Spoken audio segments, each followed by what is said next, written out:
માધવપુરમાં ધોધમાર વરસાદ સાથે 60 થી 70 કિલોમીટરની ઝડપે પવન ફૂંકાતા સંખ્યાબંધ ઝાડ પડવાના બનાવો નોંધાયા હતા, જ્યારે 50 થી વધુ મકાનોના છાપરા ઉડી જવા પામ્યા હતા અને આ બનાવમાં કુલ 7 થી વધુ લોકોને ઈજાઓ પહોંચી હતી. પોરબંદરના માધવપુર નજીક આવેલા બળેજ અને ઊંટડા ગામે વરસાદ સાથે 60-70 કિલોમીટરની ઝડપે તેમજ પવન ફૂંકાવા એકલા બળેજ ગામે દૂધીવાડી વિસ્તાર તરીકે ઓળખાતા વિસ્તારમાં 50 જેટલા મકાનોના છાપરા તૂટી પડ્યા હતા, તેમજ 10 જેટલા મકાનો તૂટી પડતા ખાના ખરાબી સર્જાઈ હતી. 7 જેટલા લોકોને ઈજાઓ થતા 108 સેવા મારફતે પોરબંદરના સરકારી દવાખાનાએ ખસેડવામાં આવ્યા હતા. ધોધમાર વરસાદ અને કડાકા ભડાકા સાથે ભારે પવન ફૂંકાવતા મકાનો ઘસી પડવાના બનાવો બનતા આ બંને ગામોના લોકોએ ભય વચ્ચે રાત વિતાવી હતી.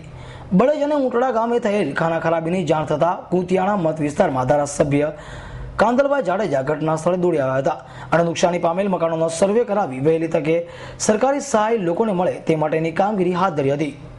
જયાભાઈ સરપંચ સુડાસામાં ગામ ઉટડા. આ પવનથી નુકસાની આ ગામમાં બહુ આવેલી છે. નરિયા તથા પતરા બધા ઉડી ગયા હતા, દિવાળી પડી ગયું બધા વંડાલ. બીજું કઈ નુકસાન નથી ને આગળ? ના, બીજું કઈ નથી. વરસાદ હતો? હા, વરસાદ હતો બહુ જ. આ બનાવ બન્યો રાજ્ય લગભગ 2 થી હવા 2 દિવસ. Shantilal Mewada, S9 news, Madhavpur.